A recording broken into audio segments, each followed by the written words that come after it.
Hare Krishna, kedves bakták! Hare Krishna, dear devotees. Nagyon szerencsés hétvégünk van. We have a very fortunate weekend. Ami elsősorban, hogy sokan társulunk együtt. First of all, because many of us can associate with each other. Sadhu Sangha a legfontosabb. Sadhu Sangha is the most important. Ott a balkonon vagy ti tartok leckét, vagy én, döntsétek el. Ott beszéltek hangosan. Mert lehet, ti tartsátok. Gopáti Prabhu, mondd meg a leckeadónak, Vaisnava Prabhunak egy kicsit, még lejjebb beszéljen. Jó. Oké. És mellette, hogy együtt vagyunk, akkor tudjunk ünnepelni. And being together like this, we can celebrate. Ünnepelni Nṛsiṁha-devnek a megjelenési napját. We can celebrate the appearance of Lord Nṛsiṁha-dev. Baktáknak mindegy, csak legyen valami ok, hogy miért együtt legyenek és énekeljenek. For devotees, it doesn't matter. There just needs to be a reason to come together and chant together. Hogyha van Úr Nityanáda megjelenési napja, akkor mindenki nagy a lelkes, haribó. If we have Lord Nityananda's appearance day, then everyone's really enthusiastic, jumping. Hogyha van Gorpurnyima, akkor megint mindenki haribó. If there's Gorpurnim, then again everyone's enthusiastic again. Hogyha valakinek, valamilyen acsárjának, vagy Ramachandrának, bárkinek van megjelenési napja, akkor mindenki haribó. Then again, if it's an appearance day of an acharya, then everyone's enthusiastic again. Most ünnepeljünk Nṛsiṁha-devnek a megjelenési napját, akkor Sri Nṛsiṁha Bhagavan ki! Haribó! And now we're celebrating the appearance of Lord Nṛsiṁha-dev. Látom, még nem vagyunk bemelegedve, I can see we have not warmed up yet, de megpróbáljuk holnapra már bemelegedni. but we'll try to be warmed up by tomorrow. Még egyet megpróbálhatjunk? Should we try one more? Sri Nṛsiṁha Bhagavan ki! Már valamire emlékeztet. This already starts reminding me of something. Jó, köszönjük, akkor el is kezdjünk. So we'll Kis start. bemelegetés alapján, után. Nṛsiṁha-devről fogunk ma beszélni. So we'll start. Today we'll be speaking about Lord Nṛsiṁha-dev, Egy pár tanítást. a few teachings. Mit tanít a 7. ének? What does the 7th canto teach? Van sok tanítás mellett van mindig pár fő tanítást. Amongst many teachings, there always is a few main teachings. És elkezdjünk a végéről. And we'll start from the end. A 7. énekbe 9. vers, 9. fejezet 17. verset fel fogunk olvasni. So we're reading the 7th canto, chapter 9, verse 17. És lehet, hogy én iPadről fogok, nem, lehet, hogy fogok látni itt is.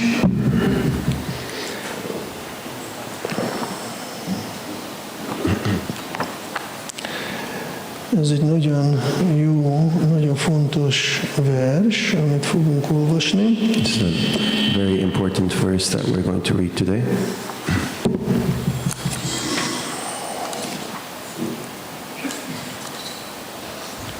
Oké.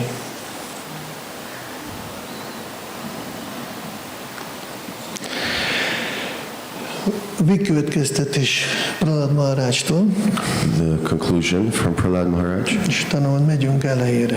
and then we'll go to the beginning after. Elnézést, hogyha kicsit akadni fogok, próbálok szemüveg nélkül olvasni. Sorry, I'm just trying to read without glasses. Yasmat priya priya viyoga samyoga janma.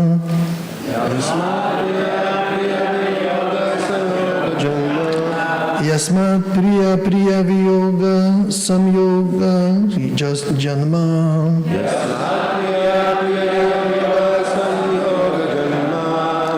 Sokágnina szakála jonisú dayamana.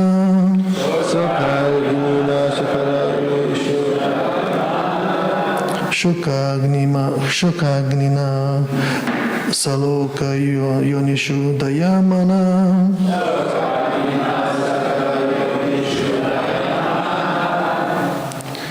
Dukha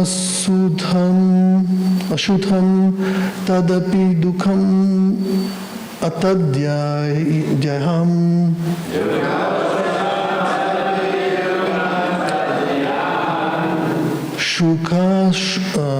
Dukha asudha tadapi dukham atadhyayam.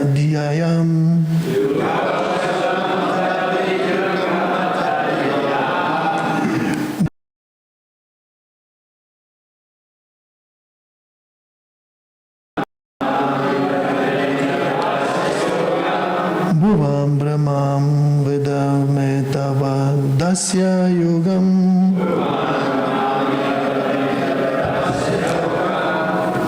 Akkor megkérjük a Prabhukat. Egyet.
Mataji.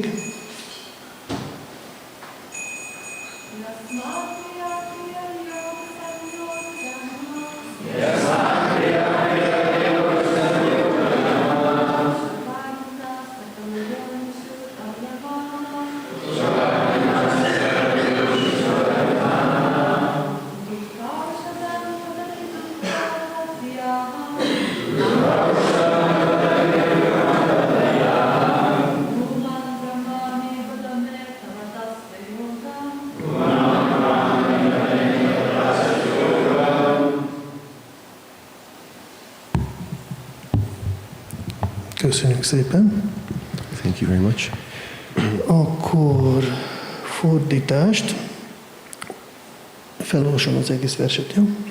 Ó hatalmas, ó legfelsőbb Úr, amiatt, hogy kellemes és kellemetlen körülményekkel találkozik, majd megválik tőlük az ember, a mennyei vagy a pokoli bolygókon végtelenül szánalmas helyzetbe kerül, mintha a bánat tűzében égne.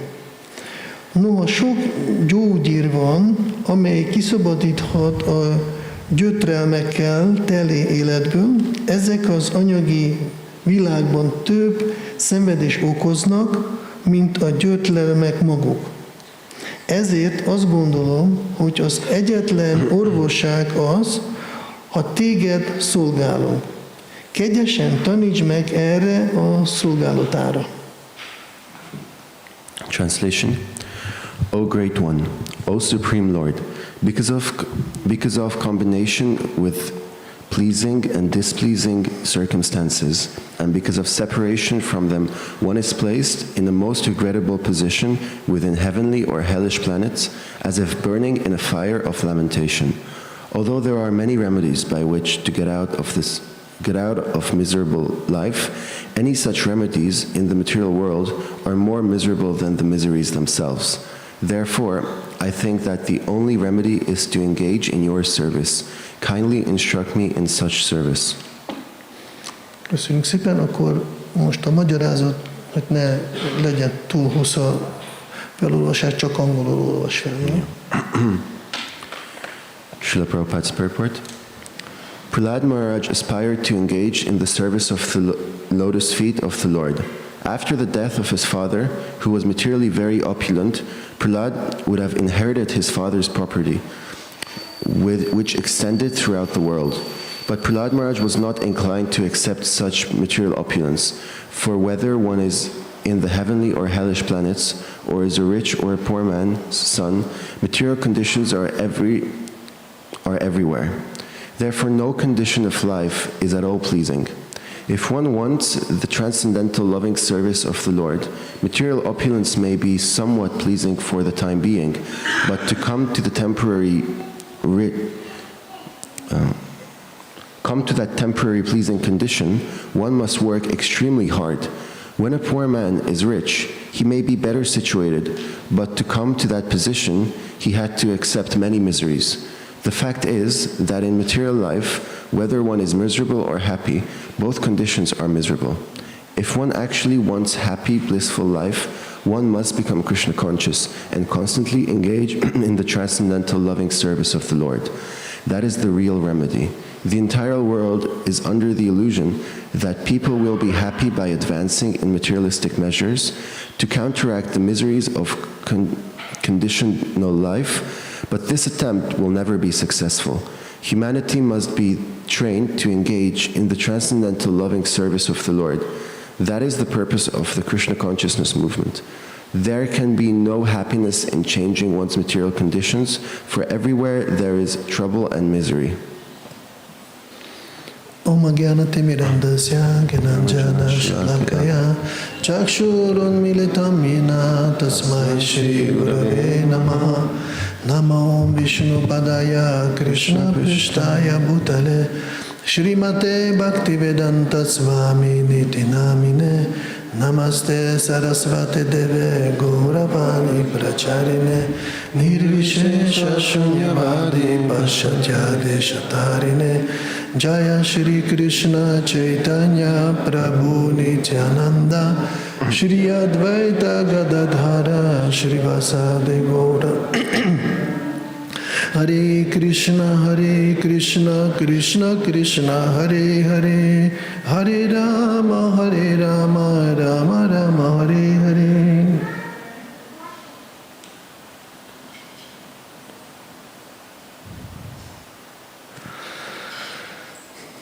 Megnézzük, hogy fogunk haladni. We'll see how we'll progress. Elején szeretnék egy kicsit beszélni Srimad Bhagavatamból. In the beginning, I'd like to speak from Srimad Bhagavatam.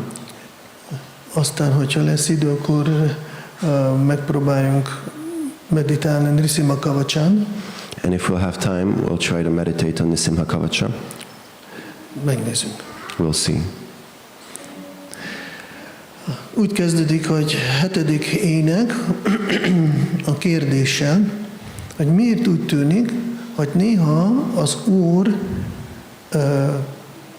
áldásosabb a démonok iránt jobban, mint a bakták iránt. So the 7th canto starts out with a question, and the question is, why does it appear sometimes that the Lord is more favorable towards demons than towards devotees? Ugyanakkor mindjárt ezt megbeszélünk, de van még egy másik, ami tanítja a Srimad Bhagavatam, hogy mi kell ahhoz, hogy valaki démonként szülessen, és mi kell ahhoz csinálni, hogy baktaként szülessen valaki.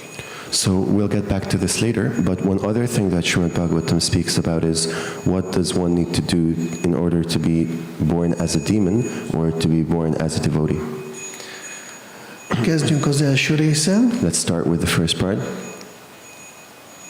Sokszor lehet látni, főleg ez a kérdés, hogy miért néha úgy tűnik, hogy Krishna inkább jobban a démonoknak adja az áldást, mint baktáknak. Most Kali Jugában ez nagyon jól látszik.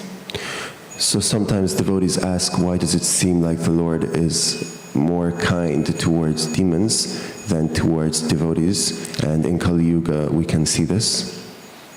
Néha a baktákat elzavarnak országból, vagy valamilyen helyről. Sometimes devotees are kicked out of certain countries or certain places. Néha börtönbe zárnak, Sometimes they get thrown in jail azért, mert Krishna tudatot énekel. because they were spreading Krishna consciousness. Néha pszichiátriára zárnak, Sometimes they get locked up in psychiatric hell places. és úgy tűnik, hogy azok a személyek, akik semmi erkölcsi és morális elveket nem gyakorolnak, ők csak egyre jobban gazdagok, egyre jobban tudnak élvezni. And it appears that some other people who don't follow any moral standards are always increasing in their wealth and opulence. És néha a baktának is felmerülhet kérdés, hogy most megéri nekem ez? And maybe sometimes in devotee's mind the question may come up, is this even worth it for me? Főleg, mikor valaki fiatal brahmacsári megy városba, Especially if someone's a young brahmachari and they're going to the city. és akkor idősebb emberek meglátnak, fognak a fejét, fú, téged és agyba mosták, elveszítettünk. And then older people are there looking at him like, oh, you've also been brainwashed, we lost you as well. Tegnap még normális volt, és most is normálisnál nézel ki, hogy engedtél, hogy ennyire téged félrevezessenek. Yesterday you still looked normal, even now you look normal. How could you let people to misguide you so much? Akkor néha Bhakta Sankirtánon próbálja könyveket osztani, Sometimes devotees are trying to distribute books out on Sankirtan. esik az eső, fúj a szél, hó, It's raining, heavy wind, snowing. emberek nem is értékelnek, hanem inkább elküldenek minél messzébb, People don't appreciate them, they just send them away. és utána ott valahol megáll egy ember nagyon drága nagy autóval, kisétál kényelmesen, aranyláncok a nyakába, megy, vásárol, amit akar, csinál. And then some person may appear in a really fancy car and get out dressed really fancy with a big chain and then go shopping. És Bhakta rögtön, amikor ezeket lát, akkor gondolja, biztos, hogy ez, amit én csinálok, az a jó. And then maybe when a devotee, like a young devotee, sees that, they can be like, is this sure that what I'm doing is the right thing? Prahlada Maharaj itt mondja, hogy azt, amit csinálsz, az jó. And here Prahlada Maharaj says that, yes, what you're doing is right. És akkor itt elkezd, nagyon szépen mondja szanszkritot is. Azt mondja, Yasmat priya priya viyoga samyoga janma. Hogy ez a jó, priya, kellemes, és apriya, kényelmetlen, kellemetlen, az mindig egymást fog változtatni a világban. It also says here in the first line of the verse that pleasing and displeasing circumstances are always changing in the world. És ez okozza soka. Ember mindig bánatban van. And this causes this sort of sadness to the people. És ez a soka agni-ná, hogy ember ahhoz, hogy fenntartson legalább saját status quo-t, ahhoz nagy bánatba kell égni a tűzében. And this shokagnina, in order for people to uphold their status quo, it requires them to always be living in a state of depression, basically. És amikor ember próbál megoldásokat orvosolni magát ezzel a dukha sudham, tat api dukham atta diyaham, akkor ezek a módszerek még többet, ahogy mondja Prahlada Maharaj, maga az orvoslás sokkal több fájdalmat okoz, mint maga a rossz helyzet. And when people try to remedy the situation in some way, the remedy itself causes more suffering than the initial suffering. És akkor azt mondja, hogy akkor az én véleményem, mondja Prahlada Maharaj, And Prahlada Maharaj says that my opinion is, kedve Bhuman Brahmani, kedves uram, hogy vada, miért? Mondd meg nekem, ugye azt mondja, hogy a legjobb, hogy bakta szolga vagyok, de taníts engem, vada me tava dasya yogam, hogy hogyan, tőled akarok hallani, hogy hogyan fogok téged szolgálni, meg csak ez egyetlen egy orvoslás. And then Prahlada Maharaj is saying, kindly instruct me in such service, because this sort of service is the only remedy, service to the Lord. Ugye van egy nagyon fontos vers, ami jó baktáknak ismerni, a Shradáról. There's an important verse that devotees should know about Shraddha. Ki tudja? Shraddha Shabda Vishvasa. Kahe Sudrida Nischaya.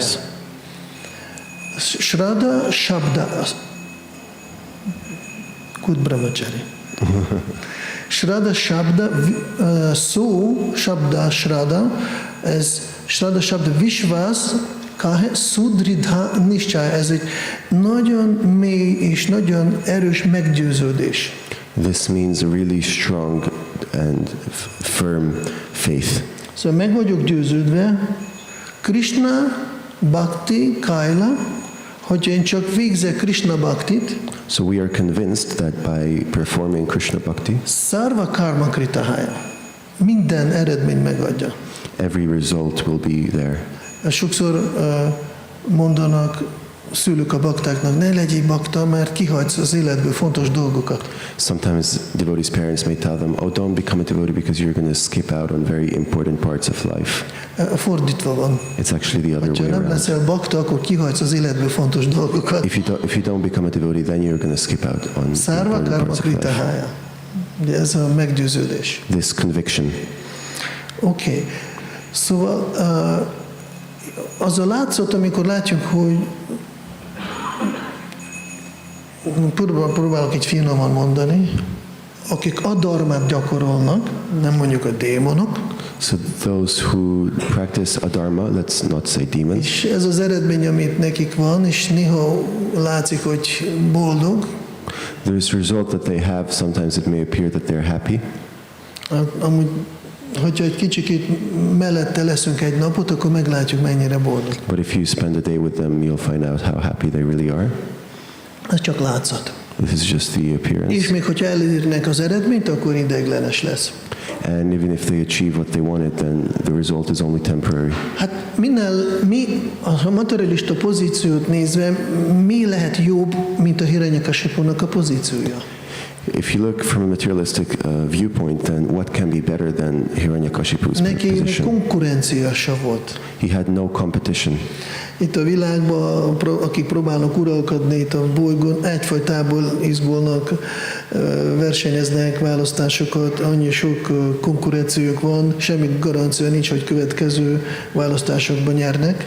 People now who are powerful have so much competition and they're always fighting to go upwards, and there's no guarantee that they'll continue to be successful the way they are. Hiranyakashipunak stabil volt a helyzete. But Hiranyakashipu's position was stable.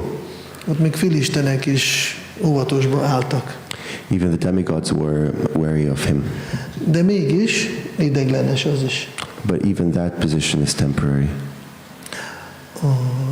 Jó, nézzük, hogy mi kell ahhoz, hogy valaki démonnal szülessen, és mi kell ahhoz, hogy valaki bakta legyen. So let's look at what is needed for someone to take birth as a demon or as a devotee.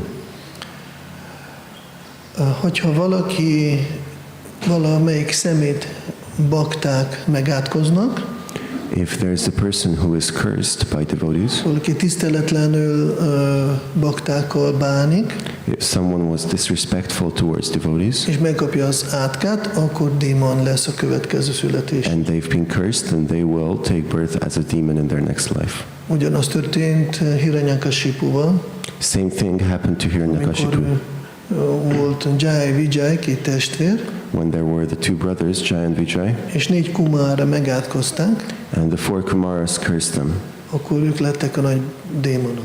then they became great demons. Ugyanakkor van egyik, akkor van a másik alkalom, amikor mondjuk valaki már viselkedik, szóval, hogyha mondjuk Jai Vijay megnézzünk, hogy túl nagy sértés annyira nem volt. So, and then there are other situations as well, like if we look at Jai and Vijay, they didn't commit such a big offense. És Krisnának volt egy elrendezés, egy vágya, hogy legyenek megátkozva, hogy lehessen velük harcolni. But Krishna had an arrangement for them to be cursed so that he can be able to fight with them. De ezért ez itt nekünk most jó üzenet, hogy vigyázzunk, hogy baktákat ne mérgesítsünk fel. So this is a good message for us to not anger devotees. De van egy másik történet, ami közelebb állhat hozzánk. But there's another story that may be more relevant to us. Amikor az Úr Brahma saját lánya után futott, When Lord Brahma was running after his own daughter, akkor az ő unokái nevették. Hogy májában van, futott a lánya után. then his grandchildren were laughing at him. Oh, look at him, his and Maya. És akkor az Úr Brahma odajött, és azt mondta, ez a mentalitás, hogy nem tisztelni időseket, szóval ez még egy fontos, ami Kali Jugában probléma, nincsen tisztelet idősek iránt. And then Lord Brahma told them that this mentality of not respecting elders, which is also a problem in Kali Yuga. És az Úr Brahma azt mondta, most következő, mert ez a tendencia nem tisztelni, és az időseknek a hibán szórakozni, ez démonikus tendencia. And then he told them that this mentality of not respecting and sort of laughing at or enjoying the mistakes of seniors or elders is a type of demoniac mentality. Én olyan sokat mondom? Jó. Mondom egy mondatot, I tell one word, he 10. Good details translate. És akkor meg voltak átkozva, és akkor ők lettek Hiranyakasipa fiai. And then they were cursed and they became Hiranyakashipu's children. Mert mondta az Úr Brahma, most, mivel ti most gyakoroltok démonikus tendenciát, akkor következő életben démon testbe fogtok születni. And the Lord Brahma said, since now you are acting as you're a demon, you're going to take birth in your next life as a demon. És megszülettek Hiranyakasipu fiaiként. And they took birth as Hiranyakashipu's children. Aztán Hiranyakasiput újra, őt is megsértették. And then they also offended Hiranyakashipu. És mert ők emlékeztek, hogy az Úr Brahmát inkább tisztelni kell. Because they remembered that Lord Brahma needs to be respected. És ezért Hiranyakasipu fiaként az Úr Brahmát imádták. So as Hiranyakashipu's children, they were worshipping Lord Brahma. Akkor észrevette Hiranyakasipu, és odajött hozzájuk, és azt mondta a következőt. And then Hiranyakashipu approached them and he told them the following. Ti átugrattatok az apátokat a fejem fölött. You have jumped over your father És ti a nagyapátokat imádjátok. and you're worshipping your grandfather. Ez démonikus tendencia. This is a demoniac tendency. És megátkozzon benneteket, And now I will curse you. következő életben az apja saját kezével megöli benneteket. In your next life, your own father is going to kill you. És akkor megszülették akkor, mint volt Kalanemi gyerekek, Kamsa, szóval ott a Kamsa megölte őket, akik amúgy az ő gyerekei voltak. So then És abban nem megyünk bele? Igen. Csak. there was the story of Kalanemi and then they were killed by Kamsa. Szóval, hogyha valaki meg van átkozva, akkor a baktákkal nem tiszteli, sértő, akkor démonikus tendencia, és akkor bakták megátkoznak. So to be offensive towards devotees is a demoniac tendency. Persze Hiranyakasipúnak az átkában volt egy óriási kegy, Of course, in the curse of Hiranyakashipu, there was also a lot of mercy, mert háromszor maga Úr megölte. because 3 times the Lord killed him.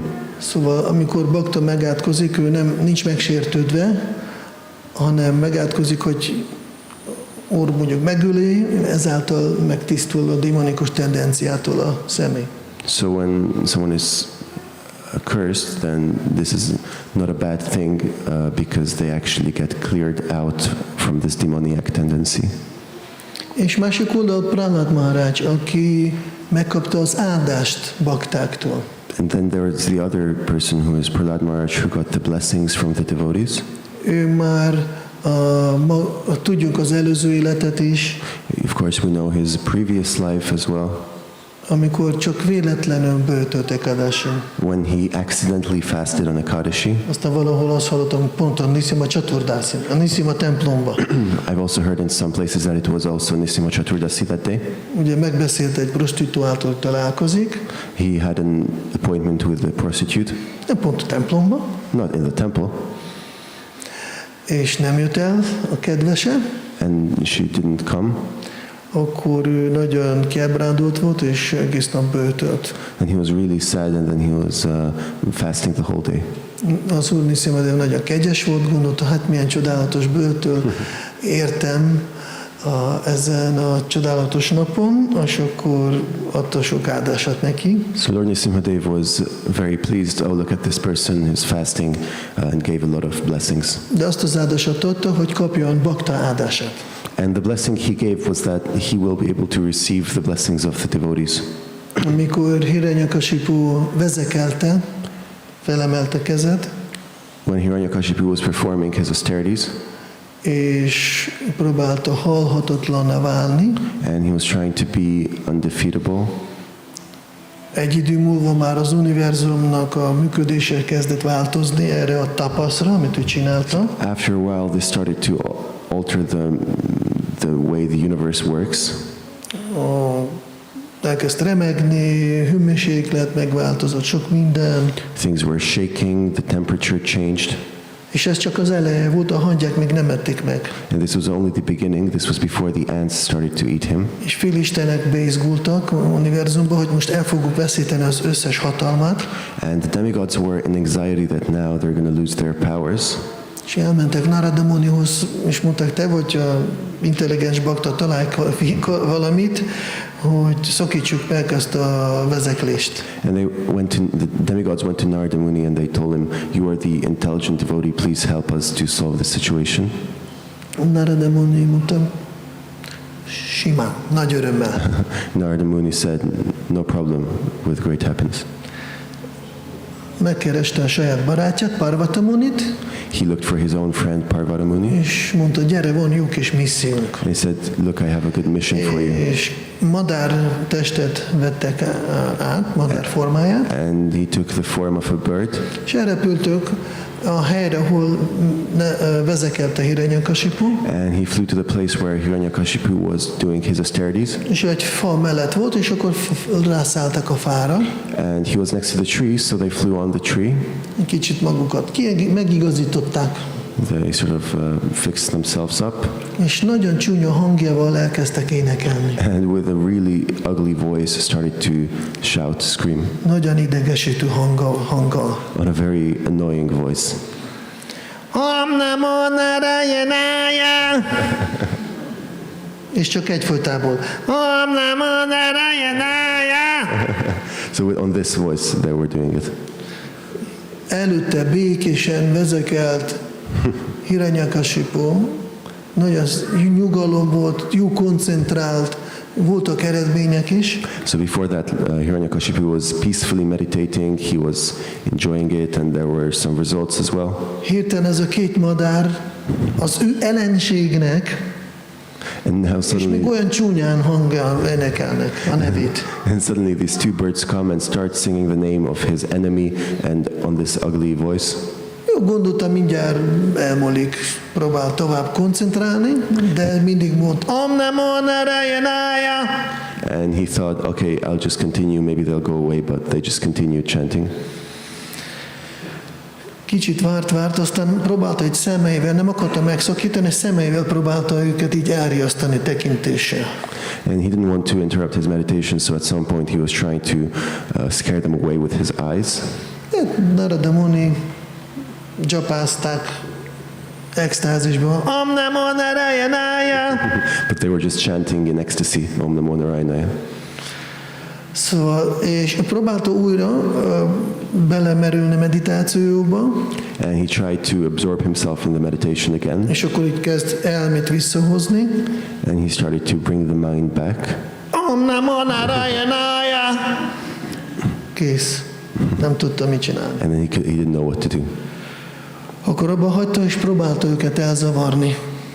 Then he stopped and he tried to hush them away, Hát el is repültek. and they went away. Na akkor folytatjunk. He thought, okay, let's continue. Visszaállt, He stood back up. belégzés, kilégzés. Inhale, exhale, Om Namo Narayanaya. and then it continued. Senki nincs. And he looks around and he doesn't see anyone. Elmébe szólt. It was only in his mind. Gondolja, na még egyszer. Újra koncentrál, fókuszál. Belégzés, kilégzés. And then he stood up, tried again, inhale, exhale. Akkor most próbál leállítani az elmét. He tried to focus his mind, Om Namo Narayanaya. És egyre sűrűbben kezdte. and this voice started to come more and more frequently. Már minden misztikus jóga módszert kipróbálta, hogy nyugodjon meg és vezekeljen, nem ment semmi. He tried every mystic yoga process to get his mind back. Már próbálta a fülét befogni, de az elmén belül még hangosabb volt. Om Namo Narayanaya. He tried to hold his ears, but then it became even louder in his mind. Fú, gondolja, ma biztos már nem lesz ebből semmi. Ma semmi nem lesz ebből. He thought, oh, nothing's going to come out from this. Kell bulizni, valami nagy buli, nagy élvezetet kell csinálni, akkor ott elmerülök, kikapcsolódok. I need to do some big party or I need some enjoyment so I can clear my mind. Általában a materialisták így kikapcsolódnak a munka után valami élvezettel. This is generally how materialists try to relax. Hazament, meghívta, csinálta nagy partit, He went home, he did a big party, pizza, paszta, minden volt. És jöttek a vendégek, itták, ették. and then the guests came and they were drinking, eating. Én fizetek, nyom. He said, I'll pay for all of you, let's just party. És mindenki, igen, a Hiranyakasipu. Everyone was just glorifying Hiranyakashipu. Mindenki élvezte és bulizott. Everyone was enjoying and having a good time. Úgy tűnt, hogy minden rendben van. It appeared as if everything was all right. De sajnos Hiranyakasipuba az elmébe ment. Om Namo Narayanaya. But unfortunately, in Hiranyakashipu's mind, Om Namo Narayana chant continued. Nem működött. It didn't work. Gondolta, akkor lehet, hogy a feleséggel, hogyha kettesével leszek, akkor kikapcsolódok. He thought, okay, maybe if I'm just alone with my wife, then it will work. Akkor elvitte a feleségét, bezárkozták egyik palotába, szobába. Then he took his wife, they locked themselves up in one of the rooms in one of the castles. Egész éjszakán keresztül az elmébe szólt, Om Namo Narayanaya. And the whole night this was going on in his mind. Így született Prahlada Maharaj. This is how Prahlada Maharaj was born. Mert ki mire gondol gyereknemzés pillanatban, olyan gyereked lesz. Whatever you think about while conceiving is the sort of child that you will have. És jó tudatban volt Hiranyakasipu. And Hiranyakashipu was in good consciousness. Ő azt gondolta, hogy nem, de mi azt gondolunk, hogy igen. He thought that he isn't, but we think that he was. Szóval így, és utána tudjunk, hogy más Narada Muninak továbbra kapta áldását, a Prahlada Maharaj. And then we know, of course, that he got the mercy from Narada Muni. És így általa lett nagy Vaisnava. And then through him he became a great Vaishnava.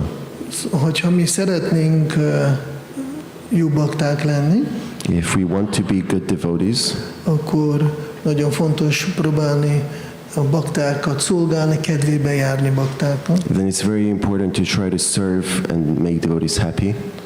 És hogyha bakták pozitívan ránk gondolnak, adnak az áldást, akkor a szívünk is fog változni, még hogyha voltak is anarták, azok is ki fognak tisztulni. And if devotees then think of you in a positive way, thus blessing you, then even if there were some negative things in the heart, then it gets cleansed.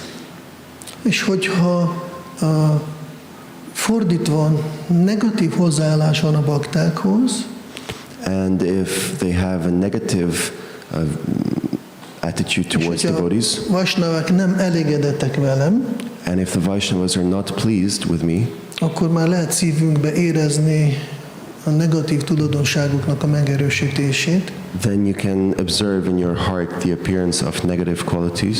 mert ez egy ilyen láncreakció, This is a chain reaction. és ezek a negatív tulajdonságok fognak vonzani baktáktól az átkot. And these negative qualities will then attract the curse of the devotees. Itt ezt nagyon jó látható ebben a történetben. Egyik a Prahlada Maharaj, a másik a Hiranyakashipu. This is shown very well in this story. You know, one side is Prahlada Maharaj and the other is Hiranyakashipu. És 5. fejezetben is van nagyon jó részletesen leírás, hogy hogyan igyekeztek nevelni Prahlada Maharajot, hogy legyen egy kiváló démon. There's also a description in the 5th canto of how they were training Prahlada Maharaj to be a great demon. Ugye ott volt a Sukracárjának a fiai, Shanda és Amarka. Hogy? Jó, 5. fejezet. De csak fordítsi, nem fogok olvasni, csak mondom. So Shukracharyanak volt a... sorry. Okay. So the two children. And the Sukracharya have 2 sons. Please, Hungarian. So Shukracharya had his 2 sons, Igen, Shanda és Amarka. Shanta and Amarka. Ők voltak a fő gurui. They were the main gurus. És rá volt bízva, hogy tanítsanak a Prahlada Maharajot. And they were given the job of teaching Prahlada Maharaj. És amikor tanították a démonikus értékrendeket, And when they were teaching him the demoniac value systems, akkor Prahlada Maharaj habár nem hitte, de akkor ő visszaismételte nekik. and Prahlada Maharaj didn't accept it, but he repeated it to them. És úgy tűnt, hogy kiváló kisfiú, And it appeared as so he is a perfect student, tiszta apja, just exactly like his father. gondolták ők. That's what they thought. És ezért elkezdtek dicsérni, hogy milyen jó fiat, milyen szépen tanul démonikus tudománynak. So then they went to his father and they started to glorify his son to him, saying, "Oh, your son is so amazing in learning all these sciences." Hát a szerető apjának ez volt a nektár a szívére. This was the real nectar to his father, hearing all this, To the heart. to his heart. Köszönjük. És akkor ülibe ült, And then he was sitting on his lap, és akkor mondta, ó, kedves fiam, nagyon örülök, hogy te kiváló démon leszel a mi családunkban, and then he said, "Oh, my dear son, I'm really happy that you're going to be a great demon in our family. kérlek, mondd meg, mit tanultál? Mi az, ami megértettél a tanításokból? Please share with me what have you learned, what have you understood from school." És Prahlada Maharaj, mint egy félelem nélküli, akinek teljes meggyőződése és szeretete van Krishnába, And Prahlada Maharaj, as someone with no fear, who has complete love and faith in Krishna, akkor 5.5-ba válaszol. he answered in 5 points. 5-5. 7, 5-5. But Srimad Bhagavatam. So he, sorry, so he answered in 7.5.5. Yes. Duolingo. English. Good guru. És akkor mondja a következő, Sri Prahlada Vácsam, Tatszádu manya szúra varya dehinam, Sada samudvigna diyam asadgraham, Hitvat ma patam griham andakupam, Vanam gatóját darim asrayata. Amit arról szól, csak egy pár szóban mondjunk, hogy azt mondta, kedves apa, a legkiválóbb démonok között, He says like, he's saying to his father, "Oh, father, the greatest amongst the asuras." Az én lelki tanítómestereim, akik engem tanították, azt arról hallottam tőlük, My teachers, I've heard my teachers, I've heard the following: hogy aki elfogadta ezt a ideiglenes testet, that one who accepts this temporary body és elmerült a családi gondokba, a ideiglenes családi gondok megoldásába, and is completely immersed in the solving of these temporary family problems, mindig bánatba létezik, he's always existing in suffering, mert leesett a sötét kutyába, because of having fallen in a dark well, ahol nincsen víz, where there's no water, és csak egyetlen, ami van, ezek a szenvedések. but the only thing that that is there is suffering. Ezért az embernek el kell hagyni az anyagi cselekedeteket, Then one should give up this position és elmenni az erdőbe. and go to the forest. Ez azt jelenti, hogy el kell menni a Vrindávánban, One should go to Vrindavan, ahol Krishna tudat uralkodik, where only Krishna consciousness is prevalent, és így menedéket megtalálni a legfelsőbb Istenség személyiségénél. and thus he should take shelter of the Supreme Personality of Godhead. Szegény Hiranyakasipu Poor Hiranyakashipu, traumát kapott, he got traumatized by this. erre nem számított. He wasn't expecting this. A drága fia ezt mondta neki. His beloved son is telling him this. Akkor gyorsan hívta, a tanítók ott voltak, tanítók elkezdtek remegni, Then he immediately ordered for his teachers to come there, and the teachers started to shake. kitől ezt hallotta, kitől tanulta, So who has he heard kivel this from? társult. Who is he associating with? És akkor mondták a tanítók, hát mi csak jó dolgokat tanítottunk, And then the teachers said, "Oh, we only taught him the good things. biztos valamilyen rossz társulásból bekeveredett. I'm sure he just got caught up in some bad association." De itt a másik nagyon fontos, hogy a társulás. The other important thing here is association. És mivel bekeveredett egy rossz társulásba, akkor ez lett belőle. And since he got into this bad environment, bad association, this became of him. És akkor mondta, akkor jó, most akkor meg kell büntetni. He said, "Okay, now we have to punish him." Akkor megbüntették, They punished him. akkor megint elkezdtek tanítani, Then he started teaching again. és elmúlt egy kis idő, és most már úgy látszott, hogy tényleg sikerült rendbe hozni a kisfiút. And some time passed, and then it appeared as if they could really teach the boy. És akkor újra hozták, elmentek dicsérni, hogy milyen jó a kisfiút, kedves Hiranyakasipu, ugyanolyan kiváló démon, mint te. Then again, they went to Hiranyakashipu, and then they started glorifying his son, saying he's just as good of a demon as you. A Hiranyakasipunak a szíve megolvadt. Hiranyakashipu's heart was melted. Én mindig is tudtam, az én fiam. I always knew that he's my son. És akkor megint ülébe jött, Then again, he called him to his lap. és mondta, akkor kérlek, mondd el, akkor most fiacskám, mit tanultál? He said, "My dear son, please tell me what you have learned." Sri Prahlada. Sri Prahlada, Ki tudja, mit tanult? who knows what he learned?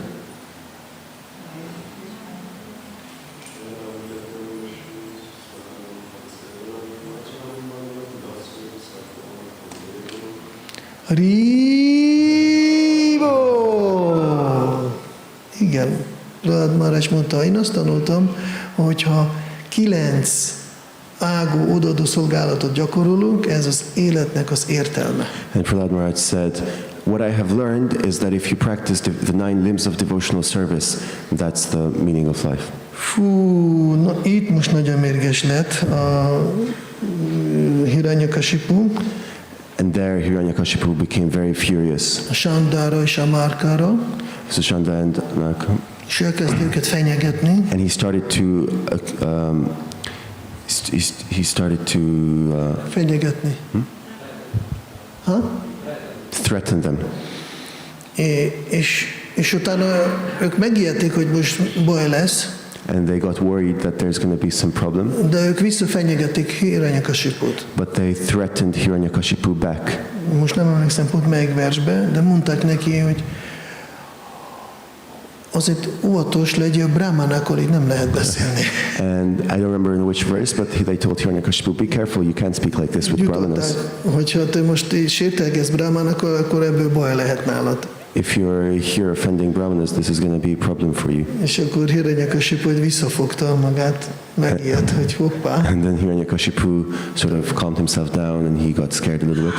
Itt a brahmanák vannak, So there are brahmanas here. bár démonok, de hát brahmanák. Although they're demons, but they're still brahmanas. Lényeg, hogy akkor utána elkezdték, próbáltak elpusztítani Prahlada Mahārājat, mindenki tudjuk erről. And then we know the story, they tried to destroy Prahlada Mahārāj. És tudjuk, hogy hogyan megjelent Nṛsiṁha-dev. And we know how Nṛsiṁha-dev appeared. Akkor Hiranyakasipu látta, hogy semmi ereje, nincsen olyan ereje, amelyik erősebb lenne, mint a Prahlada Mahārāj. And Hiranyakashipu didn't have any power that was stronger than Prahlada Mahārāj. És azt a hibát követte el, hogy megkérdezte, honnan van a te erőd. And he made the mistake of asking him, where do you get your powers from? Mert ez azért hiba volt, mert a válasz az volt az utolsó csepp, hogy hibát következőt csinálni Hiranyakasipu, hogy megjelenjen Nṛsiṁha-dev. And it was a mistake to ask because this was the last push, his answer was the last push that made Nṛsiṁha-dev appear. Mert mondta Prahlada Mahārājat, oda, ahol a te kapsz erőt, ugyanonnan én is kapok, ugyanaz a forrás, Istenség legfelsőbb személyiség. And Prahlada Mahārāj said, well, I got my powers from the same place as you, which is the Supreme Personality of Godhead. Érdekes, hogy mivel ez egy védikus korba volt, Hiranyakasipu nem volt ateista. And it's interesting that since this was in Vedic times, Hiranyakashipu was not an atheist. Ő tudta, hogy van Isten, He knew that God exists, de mivel ő a szenvedély és a tudatlanság kötőerőt képvisel, but since he was representing the modes of passion and ignorance, lehet látni nagyon sok ember, akik materialista életet élnek, sokan azt mondják, hiszünk Istenbe. you can see many people who live materialistic lives claim that they believe in God, De a szenvedély miatt nem működik a hallás. but due to the passion, they are not able to hear.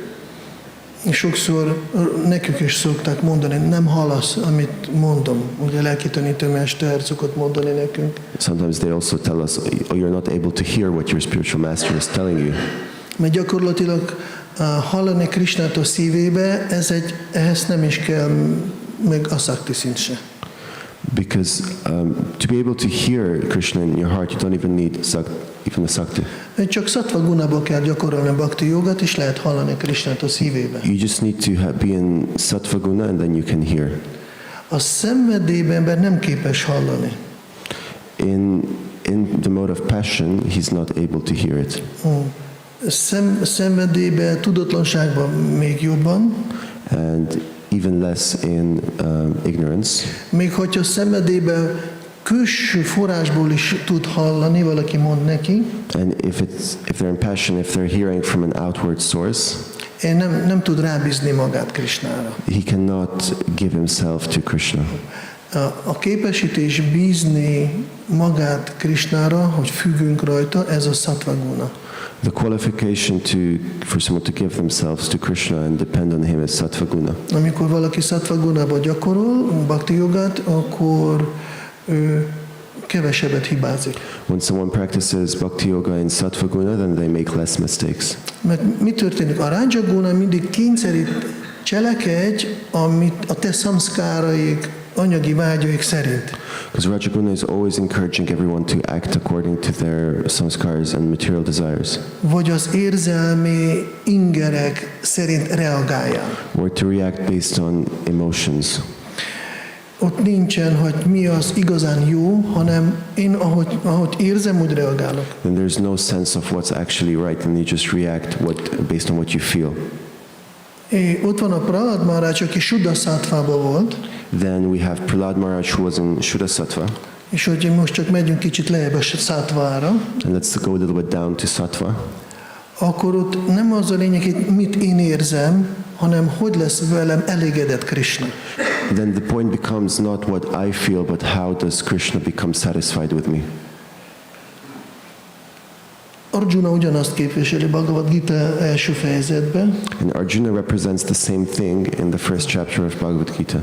Az elején ő próbálta a Rajaguna szerint megoldásokat találni, In the beginning, he tries to find the solutions based on Rajaguna, de mivel Rajaguna megoldások, de ő nem volt Rajagunában, since he was talking about these solutions, but he himself wasn't in Rajaguna, hanem ő csak elképzelte magának, hogy ha így csinálok, akkor hogy lesz, he just imagined himself that if I do like this, then this will happen. és rájött, hogy nem leszek boldog, hogyha úgy cselekszek, ahogy én a saját elképzelés szerint fogok csinálni. And he understood that he won't be happy if he just acts based on his own desires. Ugye a második fejezet 8. versben pont ott azt mondja Krishnának, hogy még hogyha elmondta azt a forgatókönyvet, hogy az egész királyság lesz az enyém, egész föld, akkor se leszek boldog. And in 2.8, then he explains that even if everything in the world is mine, I still won't be happy. Először mondta, nem akarok harcolni, First he said, I don't want to fight. és akkor utána mondta, hát jó, de ez se lesz jó. Akkor, hogyha elmegyek erdőbe, nem lesz jó. Szóval minden lejátszolta, és látta, hogy ahogy én gondolom, sehogy nincs megoldás. And then he went through all the scenarios. He imagined if I don't want to fight, that won't be good. And then he went through all of them and realized that if he tries to act the way he thinks, it's not going to be good. Szóval megnézte, hogy érzelmek szerint nem fog menni jó megoldás. So he realized that based on emotions, he's not going to find the solution. És ezért nem is harcolt elején, hanem dilemázott egész első fejezetben, That's why he was in a dilemma, ami arra utal, hogy intelligencia be van kapcsolva. which shows that intelligence is turned on. Szóval bakta, egy érett, erős bakta, ő érez belül valami érzelmi impulzusokat, So a mature, qualified devotee feels some impulses. valaki keményen szólt neki, vagy valaki sértő volt vele, If someone is offensive towards them or didn't speak to them nicely, akkor természetesen érzelmileg beindul. then of course he also feels the emotions. De aki a rabja az egésznek, akkor elkezd reagálni, rögtön cselekedni. Visszaszól, és így tovább. But those who are ruled by these things or are slaves to them, they start to act based on these emotions, Ja, and they shout back at them. igen, van a impulzus, és van a reakció. There's the impulse and then there's the reaction. De Arjuna, ő megmutatta, mit jelent, hogy szabad vagyok, független vagyok. Arjuna showed what it's like to be free, independent. Ott voltak az érzelmek, de gondolkodott, nem cselekedett, hanem gondolkodott, felmérte. The emotions were there, but then he started to think and he observed everything. És ez egy fontos, hogy mindig lesznek a ingerek, And this is very important, that the impulses will always be there. de hogyha a bakta nem cselekszik, hanem először átgondolja, felméri, But if the devotee doesn't first evaluate it, mint Arjuna, és akkor ő csinált egy forgatókönyvet az elmébe. Hogyha ezt csinálom, akkor mi a vége? so Arjuna evaluated it and he made like a timeline in his mind that if I do this, then this will happen. És végül rájötte, hogy amit én kitaláltam, annak jó vége sehogy nem lesz. And he understood that whatever I've come up with, it's not going És to have a good end. akkor érte, hogy akkor most nekem kell. Rájött, hogy nekem mindegy, mit csinálok. And he understood, for me, it doesn't really matter what I do. Hanem nekem mi a fontos, hogy Krishnának mi a jó. For me, what's important is what's good for Krishna. És akkor azért mondta neki, hogy mondd meg tisztán, mit csináljuk. Mert hogyha kell megölni, megölök mindenkit. Nem baj. And then he said, please tell me clearly what to do. If you want me to kill everyone, then we'll do that. Szóval ez a sattva guna, amikor a ingerek mellett tud, és pont Arjuna ráfókuszált Krisnára, hogy akarok tőled hallani, ez a sattva guna volt. So this was sattva guna that Arjuna completely tuned on to Krishna and said that I just want to hear what you want to say. Mint utána kicsit később Krishna mondja a 7. fejezetben, Jitatmana prasartasya paramatma samahitaha, aki sattva gunában van, aki legyőzte az elmét, azt tud hallani paramatmat. And then Krishna later says that those who have conquered the mind can hear the Paramatma. Ez azt jelenti, hogy Krishna akarata szerint cselekszik, nem hibázik. Which means acting based on Krishna's will and not making mistakes. Itt van Sri Prahlada Maharaj, Krishna szerint cselekedett, nem hibázott. And then here we have Prahlada Maharaj who acted this way and he didn't make a mistake. Hiranyakasipu a saját szenvedélye alapján cselekedett, nagyot hibázott. Hiranyakashipu acted based on his own mind and he made a big mistake. Nézzünk az időt, Let's look at the time. hogy fogunk-e elindulni a Nṛsiṁha-caturdaśī. Ez most csak a bevezető volt a leckében, még nem kezdtem leckét. What I've said until now was just the introduction. Lehet, hogy nem is fogunk kezdeni. Maybe we won't even start. De egy kicsit pihenésként elmesélek egy történetet. But as a little relaxation, I'll tell a story. Ne legyen nagyon száraz. Ne legyen nagyon száraz. So it's not too dry. Too dry, no. Kicsit vizes. Let's make it a little... Az nem tudsz, nem? Not Angolul, dry. hogy lesz. Mondhatom, de Vízes, hogy lesz. make it wet. Nagyon érdekes, hogy Shankaracharya-nak volt egy nagyon jó tanítványa, Shankaracharya had a very good disciple. Bhaktipada, ez volt a neve. He was Padmapadam. És Shankaracharya mondta neki, menj erdőbe, And Shankaracharya told him, go to the forest. mert abban az időben mindenki ment gyakorolni lelki életet erdőbe, és adok neked Nṛsiṁha mantrát. At that time, it was common for everyone to go to the forest to practice there, and then he gave him a Nṛsiṁha mantra. És csak vibrálj a Nṛsiṁha mantrát, He said, just vibrate this mantra, hogy elérjél mantra siddhit. so you can achieve mantra siddhi. Ugye mantra siddhi, ez azt jelenti, amikor valaki valamilyen istenségnek a mantráját vibrálja, és az istenség megjelenik előtte, ez a mantra siddhi, tökéletessége.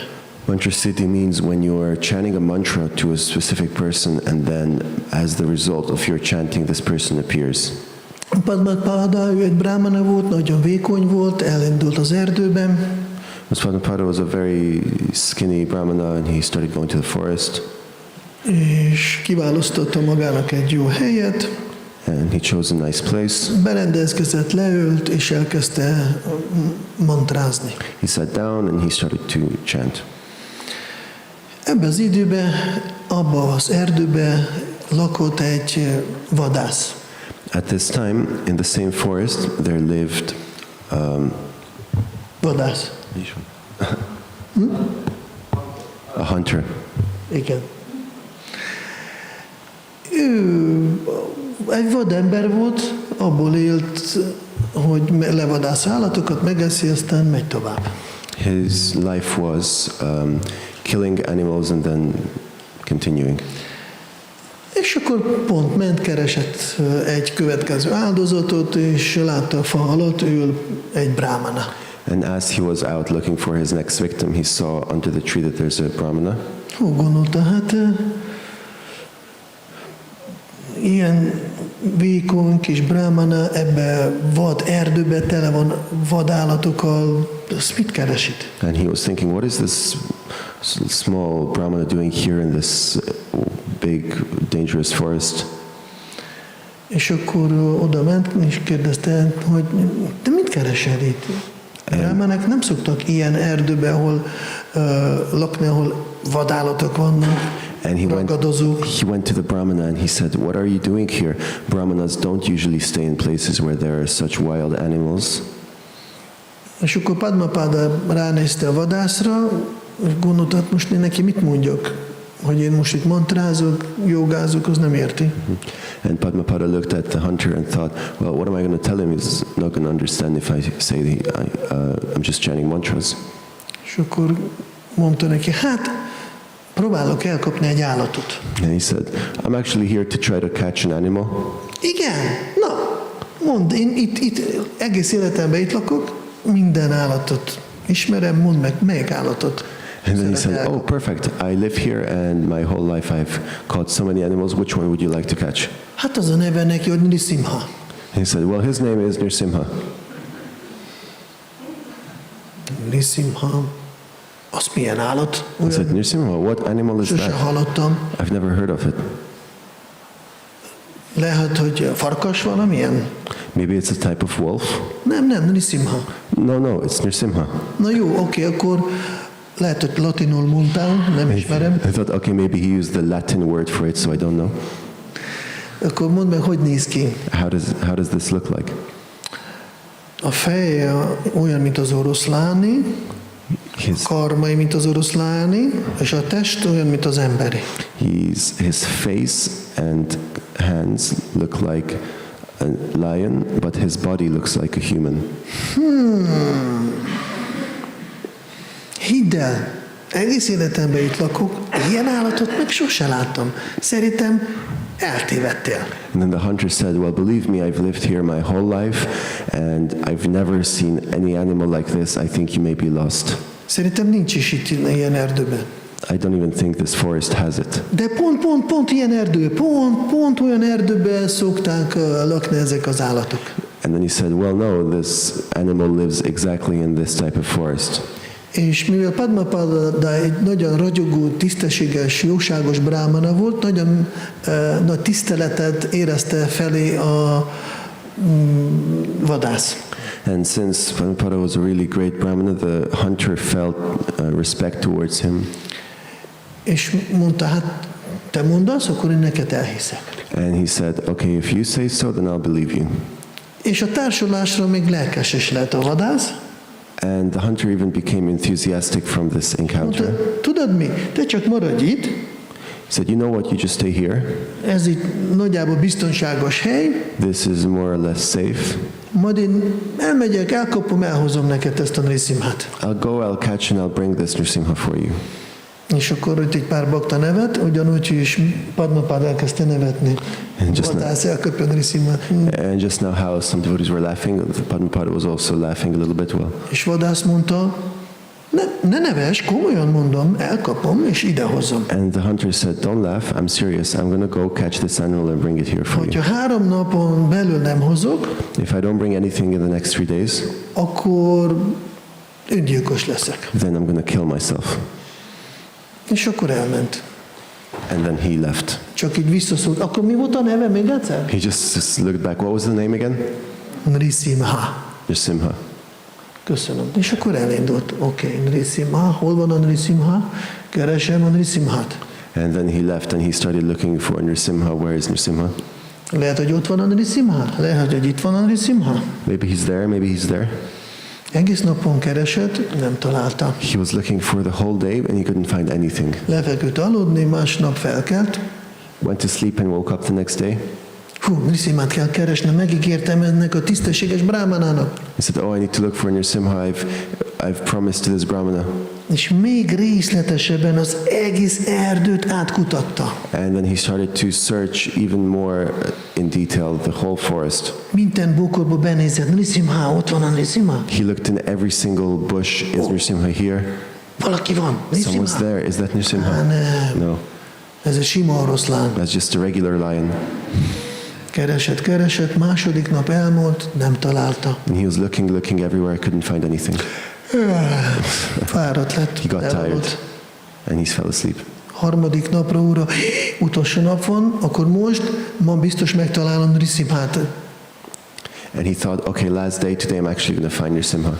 És nagyon fókuszáltan Nṛsiṁhát kell keresni. Hol van ez a Nṛsiṁha?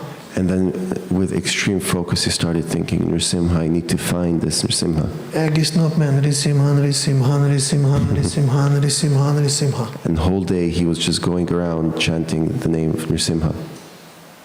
És mi történt? And what happened? Megtalálta? Did he find it, him? Nem. No, Nem találta. didn't find him. Vége a napnak. The day is over.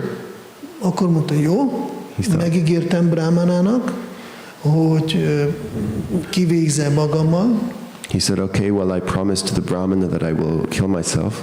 nem teljesítettem a szavamat, I did not, akkor nem érdemelek tovább élni. I did not fulfill my word, therefore I don't deserve to live any longer. A nap elkezdte menni. Ugye este volt, mert nyugszik a nap. The sun started to go down, it was evening. Kiválasztott egy jó erős liánot magának. Lián. He tried to find a strong enough, Lián. not wrong. In the forest, kötő, ami nő a erdőbe. This natural rope. No. Yes, he found this vine that was growing there. Felmászott a fára, megtalálta egy jó erős ágat, And he climbed up the tree, found a strong enough branch, rákötötte, and he tied it, másik végére húrt csinálta, húrat, and he made a little hole. és akkor berakta a húrba a fejét, He put his head inside, és megnézte, hogy hova fog ugrani, hogy biztosan biztos, and he tried to look where he will jump to make sure it's going to be good. és amikor őt nézte, hogy fog zuhanni, And as he was looking where he's going to fall, én látta, ki van ott. he says, "Who's there? Ez még csak fejre fogok ugrani. I'm just going to jump on your head." Kicsit itt jobban nézem, kicsit már Looks- alkonyat volt, már nem volt annyira világos, nem volt tiszta. It was evening, so you couldn't see that clearly. Nézi. A feje olyan, mint az oroszlán, He was looking well. His head looks like a lion. a karmája olyan, mint az oroszlán, His claws are like a lion. a testje olyan, mint az emberi. His body is like a human. Nṛsiṁha! So, Nṛsiṁha, Hát majdnem meghaltam. I almost died because of you. 3 napot keresek téged, hol I was voltál? looking for you for 3 days. Where were you? Most már meg egy pillanat már ugrottam volna. I would have jumped in 1 second. És akkor Nṛsiṁha mondta, bocsánat. And Nṛsiṁha was like, sorry. Hát tudod, nálam az a szokás, hogy én alkonyatban általában jelenek meg, se nappal, se este. My tradition is that I appear at this time of the day. Fú, mondta, újra születtem, levette a liánokat, And then he felt really relieved. He took off the vines from his neck. most már nem engedlek sehova. He said, I'm not letting you go anywhere now. Nṛsiṁha de mondta, tatásztó. And Nṛsiṁha said, Tatastu. Elviszem, mert megígértem annak a tisztességes brámánának, ha téged megtalálom, elkapom és elviszem hozzá. He said, I promised this Brahmana that if I find you, I'm going to take you to him. És akkor fogta, körbe kötötte. And then he tied him up. Ugye Bhagavad Gita-ből is olvasunk, amikor Arjuna parancsol Krisnának, hogy vezess ki a szerekeremet, Prabhupád magyarázza, ez a legnagyobb boldogság, amikor tiszta bakta irányítja Istent. Prabhupada also says in the Bhagavad Gita that this is the greatest joy for the Lord when the pure devotee is like controlling him. És akkor körbe kötötte, és húzza maga után Nṛsiṁhát. And he tied him up and started pulling Nṛsiṁha after him. Padmapada ül, Om Namo Nṛsiṁhāya. And Padmapada was sitting, meditating like this. És erre, na, kedves Brahmana, itt vagyok, mondtam, hogy elkapom. He said, oh Brahmana, look, I told you I'll find him. Szóval először gondoltam, na, zavarni jött. Just, oh, he came to disturb me. De aztán érezte, ez a hangja kicsit túl boldog. And then he felt, well, his voice is a little too happy. Nem ilyen volt 3 napja ezelőtt. It wasn't like this 3 days ago. Kinyita a szemét, látja. He opened his eyes. Jön boldogan, fülig ér a mosoly. Megvan, ragyog. He comes smiling, really happy. I found him. Mi megvan, ki megvan, kérdezte It's like, who did you find? Bhaktipada. Padmapada asked. Hát Nṛsiṁhát itt hozom I neked. found Nṛsiṁha, I'm bringing him here for you. És akkor Padmapada itt néztem, hogy fogja a kötelet, And Bhaktipada looked there and he liánt, saw that he's holding the rope és hátra megy a lián, and this vine, and it goes back. körbe van kötve, It's tied around valaki körül, someone, de nem látja, ki van ott. but he can't see who is there. Olyan, mintha levegőben van ez a húr az egész, és looks akkor húzza maga után egy húrt, ami levegőben lóg. It looks as if it's just some invisible thing tied up, and looks like it's in the air. És azt mondta, na, végre itt van, akkor itt a Nṛsiṁha-dev, So look, Nṛsiṁha. here he is. I found him for you. És Padmapada, mikor látta, hogy ragyog, akkor értette, hogy tényleg valami igazság történik itt. And when Padmapada saw that he's like how shiny he is, he felt that there is something going on here. És megértette, hogy tényleg Nṛsiṁha-devet hozta, csak ő nem látja. And then he understood that, yeah, he actually found Nṛsiṁha-dev, but he is not qualified to see him.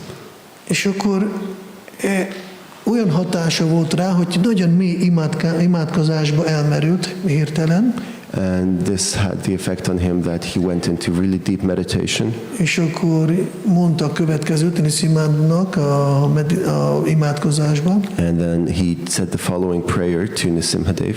Kedves Uram, hogy lehet az, hogy én egész életemben brahminikus tradíciókat minden követem 108%-kal. And he's saying to Nṛsiṁha-dev, how is it possible that I'm here in this? I'm a Brahmana, I've followed everything 108% my whole life. Most is minden szabály szerint meditáltam. I've done everything according to the rules. Itt jön egy vadász, And then this hunter comes. egész életben ölte állatokat, All his life he was just killing animals. 3 nap alatt And in 3 days, nem is ült egy helyet, csak valami téged keresett valahogy, he wasn't even sitting in one place, he's just walking around. és neki végül megjelentél And then you appear in front of him, egy vadembernek, to this wild person, és én nem látlak téged. and I can't see you. És ez olyan keserges és tiszta ima volt, And this was such a honest prayer hogy Nṛsiṁha-dev válaszolt és hallotta, Sattva-guna. that he could hear Nṛsiṁha-dev's answer. Sattva-guna. Mondta, kedves Padmapada, téged is szeretem, te is egy nagy baktám vagy, He said, Dear Padmapada, I also like you, you're also my devotee. de most pedig az én kiváló baktámnak a darsanyát kaptál, tudtál társulni egy csodálatos baktámmal. But now you could take darshan of my great devotee. És nyugodj meg, ne aggódjál, megjön az idő, And don't worry, the time will come. don't worry, be happy. Megfelelő időben látni fogsz engem. When the time is right, you will also see me. Mikor hallotta ezt a választ, akkor teljesen megolvad a szíve. When he heard this answer, his heart completely melted. Szóval ez a történet arról szól, hogy Nṛsiṁha-dev habár félelmetes, So this story is about, even though Nṛsiṁha-dev is scary, de baktáknak megolvasztja a szívét. he melts the hearts of the devotees. Van 4 percünk, We have 4 csak minutes. egy kicsit Nṛsiṁha-caturdaśī, pont az eleje, hogy ami Prahlada Mahārāja elmondta, ő hogyan látja Nṛsiṁha-devet, ugye 3 részre osztódik a kavacsa. So in the beginning, where Prahlada Maharaj talked about how he sees Nṛsiṁha-dev, and the kavacha is separated into 3 parts. Az első, ez a pont a meditáció az ő lenyűgöző, gyönyörű formájára. The first is the meditation on his amazing form. A második része, amikor bakta kéri védelmeket. The second is when the devotee is asking for protection. A harmadik része arról szól, hogy milyen áldásokat jár annak, aki vibrálja Nṛsiṁha-kavacsát. And the third is what blessings one who vibrates Nṛsiṁha-kavacha receives.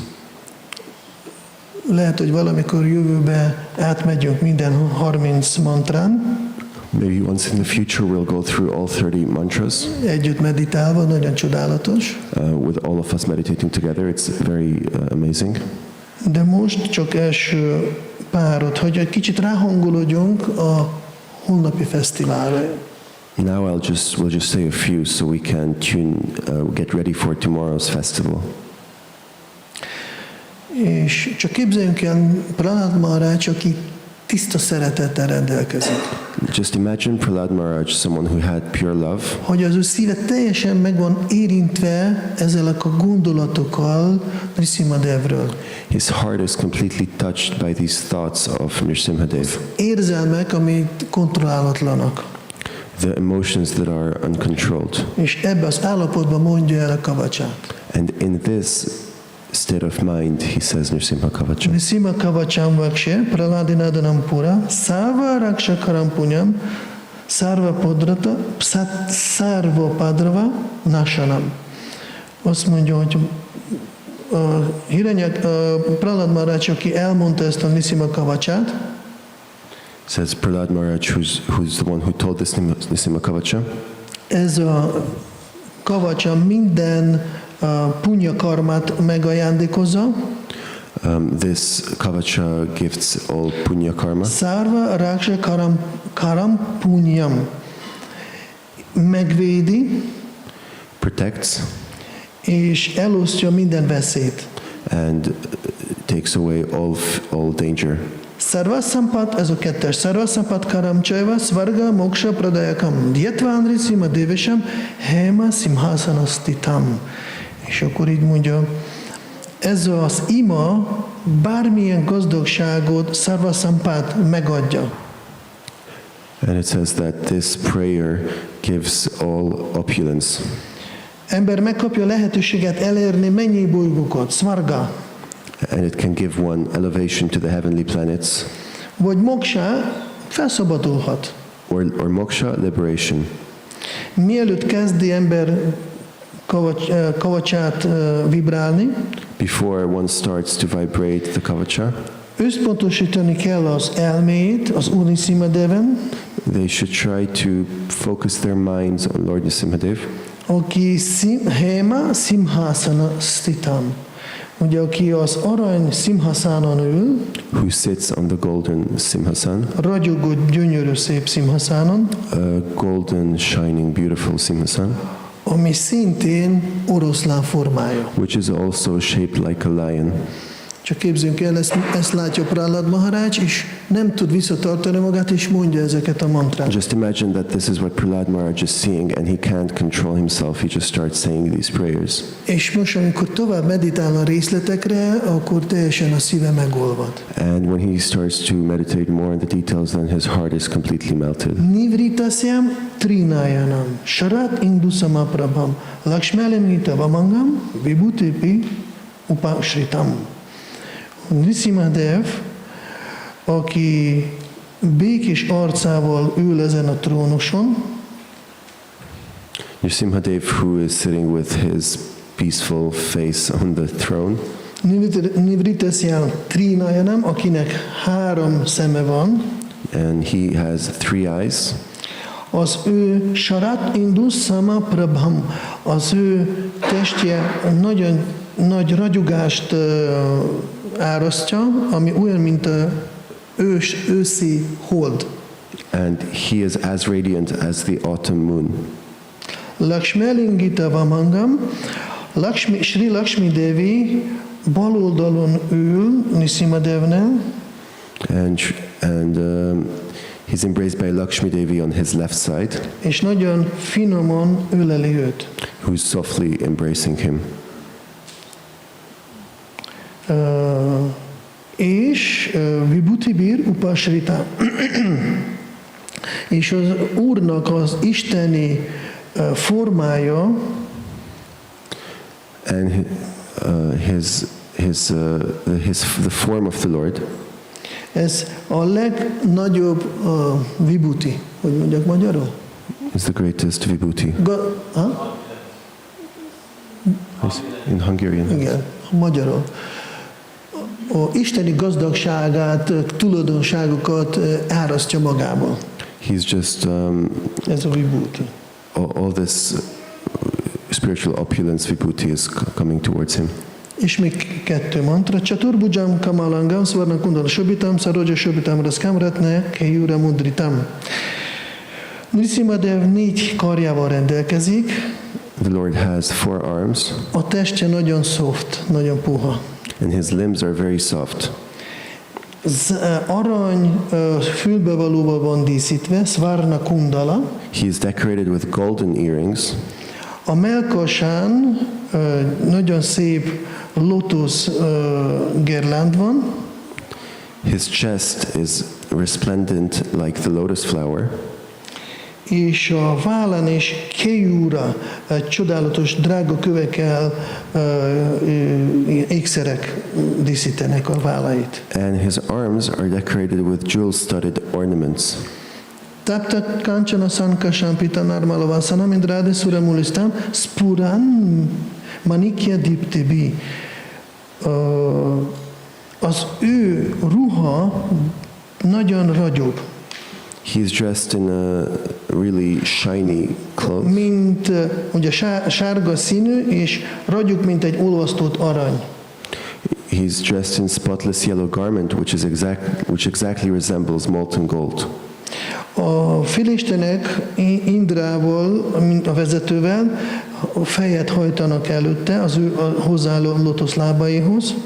So the great people like Indra bow to his lotus feet. Ugyanakkor filisteneknek a fejeken gyönyörű, szép ilyen arany, hát nem koronák, sisak, az így jó? Sisakok vannak? Like the demigods have these crowns, amelyeknek a ragyogása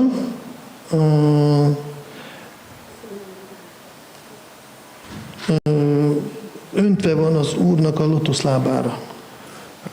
And the shininess of it is coming from the lotus feet of the Lord. És akkor az utolsó, hogy vannak a Sanka, Chakra és a többi fegyver a kezében. And he has Shankara Chakra and all these other weapons in his hand. Garut Mata, Csavinajat, mellette van a Garuda, aki imákat ajánlja neki. And Garuda is next to him, who offers prayers to him. És utána mondja, hogy kell most meditálni rajta, amit ez a fontos lesz. And then he says how one should meditate on him, and this is the important part. Hogy mai napon, holnap és egész életben. Which is for today, tomorrow, and the rest of our lives. Svaharit Kamala Samvasam. Akkor helyezzünk el ezt a formát, amit most olvastunk, a Nṛsiṁha formáját a szívnek a lotuszába. We should seat Lord Nṛsiṁha upon the throne of one's heart. Kritvatu kavachampathet Nṛsiṁha mesirapatu loka araksharta sambhava. Így, amikor ezt a formát a szívbe helyeztünk, a lotusz szívébe, szívlotuszába, and once we have placed him in our hearts, akkor most kezdhetjünk nyugodtan meditálni és vibrálni a kavacsát. then we can start to vibrate this kavacha. Szóval lehet akkor a mai napon is akár az oltáron meditálni rá, helyezni a szívünkbe. So this day we can meditate on him, whether that's in front of the altar, És meditálni a Sri Prahlada Mahārājra, ő hogyan látja Nṛsiṁha Devet. and meditate on Sri Prahlada Maharaj and how Prahlada Maharaj sees Nṛsiṁha Dev. És ez fog nekünk segíteni egy jó kapcsolatban lenni vele. And this will help us for us to have a nice relationship with him. Nagyon szépen köszönjük. Thank you very much. Reméljünk, hogy nagyon jó lesz együtt veletek énekelni, táncolni. Hope it's going to be amazing festival, singing, dancing together with you all. És nagyon szépen köszönjük, hogy olyan sokan eljöttek. And thank you that so many of you came. És mielőtt befejezünk, egy bejelentés van Mohan Prabhutól. And before we finish, there's one announcement from Mohan Prabhu. Azok bakták, akik angol nyelvű beszélnek, Those devotees who are English speaking, és akkor szeretne invitálni egy parikrámra Mohan Prabhu, Mohan Prabhu would like to invite you for a parikram, megmutatna új szent helyeket, show the new holy places, új Krisna-Völgy fejlesztéseket, the new developments in Krishna-Völgy. 14:30 és 16:30 között lesz. Between 2:30 and 4:30 p.m. Mohan Prabhut kell keresni, So you have to go and find Mohan Prabhu. gondolom templom előtt. I assume in front of the temple. Azt kérte, hozzatok magatokkal vizet, And he asked everyone to bring water és lefedné fejüket, hogy ne égessünk le. and something to cover your head. Köszönjük szépen. Thank you very much. Shri Nṛsiṁha Bhagavan ki Jai. jai, Shri Radha Shama Sundar ki jai, Jai. Srila Prabhupada ki jai, Nitai Gaura Premanandi. Hari Hari Bol. Jai. Gaura